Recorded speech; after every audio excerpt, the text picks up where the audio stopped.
So guys, as you can see, we've already had a go with the chipper and made a massive mess. I'd like to introduce our first guest to the channel, Steve from Hansa Chippers. Lucky me.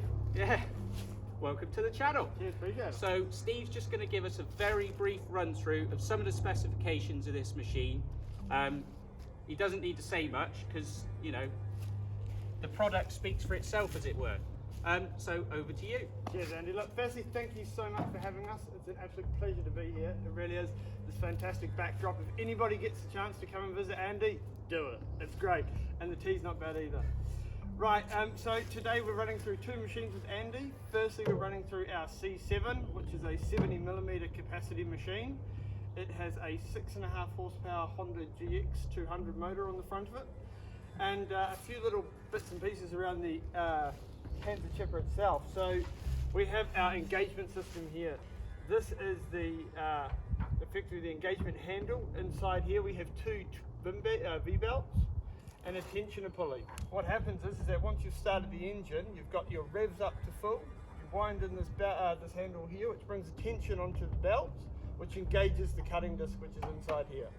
The cutting disc on this machine weighs 12.5 kilos.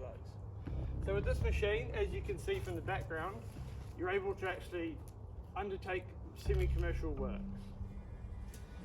No, it's performed beautifully. I have been really impressed with it, genuinely impressed with it. The standout features for me are the engagement of the cutter, because you're taking away that shock load. Yeah. And what is also nice is if you do get a blockage, you don't need to worry about undoing the spark plug or anything, because the flywheel's separated from the engine itself. Great feature, and you know, it's great fun to use. Awesome bit of kit. Yeah. We're talking features actually, and so there's one other feature that we also have with this machine. The cutting disc is actually cantilevered, meaning that on this side you have a bearing and a drive shaft, and on this side, the cutting edge, it's actually free. That means if you've got fibrous materials and things like that, they're not actually going to wrap around that drive shaft like they do in other common machines. So with that, you're actually able to process things that are of fibrous base. And we're not going to bore you with any more spiel. Can we chip now? We're just going to go back to chipping because it's good fun. Cheers, guys. Cheers, everyone.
I mean, that thing has just absolutely ripped through it.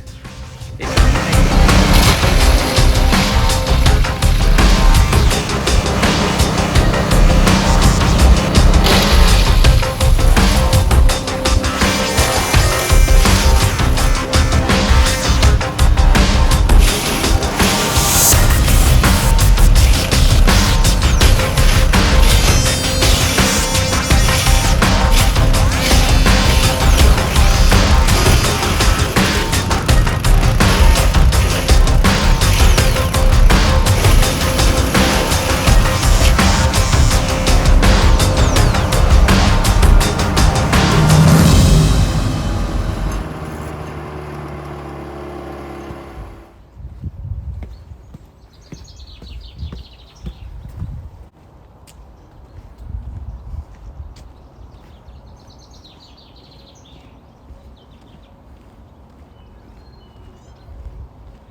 Okay, everybody. Sorry about that noise in the background. That is someone doing some massive DIY by the sounds of things, making a hell of a racket. And I don't have my microphone and I can't be bothered to go and get it. But anyway, so we are back in the fully charged studio because I want to show you the easy access to the chute on this little beauty, the Hansa C7. Now then, this is also a good opportunity for me to say that I am not being sponsored to make this video. This video is solely for your guys' purposes. I wanted to show you a beaut piece of kit, and this is a beaut piece of kit. So, all you need to get access is a little multi-tool. Now, apparently, it used to be a lot easier to gain access to here via a beautiful wing nut. But apparently, somebody had a bit of an accident. So now everything has to be a lot safer and everything has to be bolted down because people don't have the patience to wait for the machine to stop.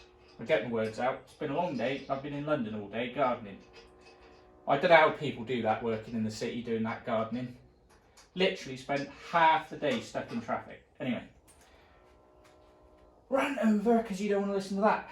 But anyway, isn't it sad that we have to mess about with silly things like that because some people are just daft. I call that natural selection. You know, people who daft things like that and end up cutting themselves, or figure they only do it once. Anyway, so you have to undo these two nuts. Like say, standard multi-tool and you're away. Now, I have to say, we've used this a lot, as you'll see in the footage. I don't know whether I'm putting this at the front or the back of the video. It'll be in there somewhere. So what I'm trying to say is we haven't cleaned this, so I don't quite know what's in this chute, so it could be embarrassing. But anyway, so you see, you just undo those two bolts and you just tilt the mechanism over like that and it exposes the flywheel. Oh, it is a little bit dirty. Sorry, Hansa. But anyway, so this is where you get to see the beefy flywheel. I did stall this twice. Once was when Steve was here and he gave me a massive chunk of wood and he said lob this in so he could show me what it actually took to stall this machine, and I was quite surprised how big a piece of wood it does take to stall. And the reason why he did that is because he wanted to show me, again my words, I'm not doing two takes, concentrate Andrew. So anyway, he wanted to show me what to do if you did block it. So that was the first time. And the second time was just me being a bit daft with the size of material again, because I was putting this machine to the test and I just wanted to see, and I did get it to stall again. But as you can see, to clear it, you just undo these two bolts, flip the lid over, and you can find where your blockage is. Everything's looking remarkably clean in here. I will bring you in for a bit of a close-up in a minute so you can see the blades. I am quite surprised actually, because this unit, when it was brought to me, and I'm waffling here so I'll try and get it out really quick. Anyway, so this unit was brought to me having done lots of demonstrations already, so the blades have already done a lot of work, and to be honest, they're still in damn good condition. In here as well, I will also show you that in the close-up. There is a grease point in here. It's always important to maintain your machines, and it just so happens, like Blue Peter, I have a grease gun. So what I will do, just so that the guys at Hansa know I've been looking after the machine, will just give that, I'll give that 3 pumps of grease. I can never get them damn things off. Anyway, so we've greased it. So I will bring you in a little bit closer, just so you can have a look at the flywheel and the cutter.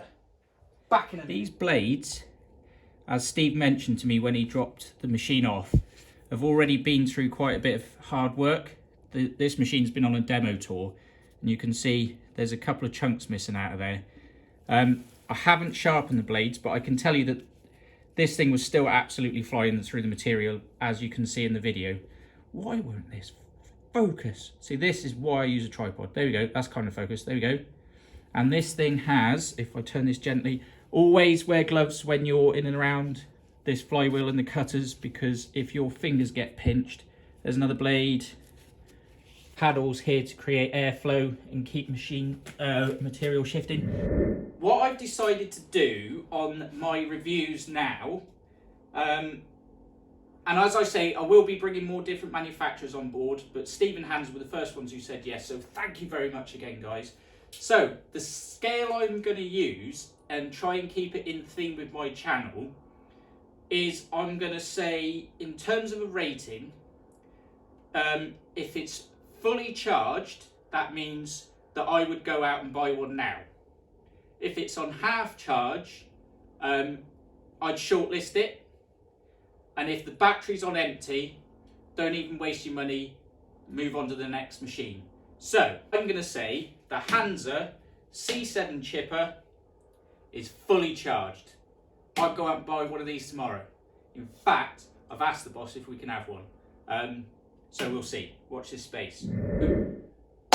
Hope you enjoyed it. Thank you very much for tuning in again. I really do appreciate it. Thank you to all the new subscribers, the old subscribers, and thank you so much once again to everybody who's been kind enough to take the time and leave a comment on the videos. I really, really do appreciate it. Right, I am off to edit all of this, which is going to take me absolutely ages. Anyway, right, I'm out of this studio because I am freezing. Right, let's go. It is time for a cup of coffee. Cheers, guys.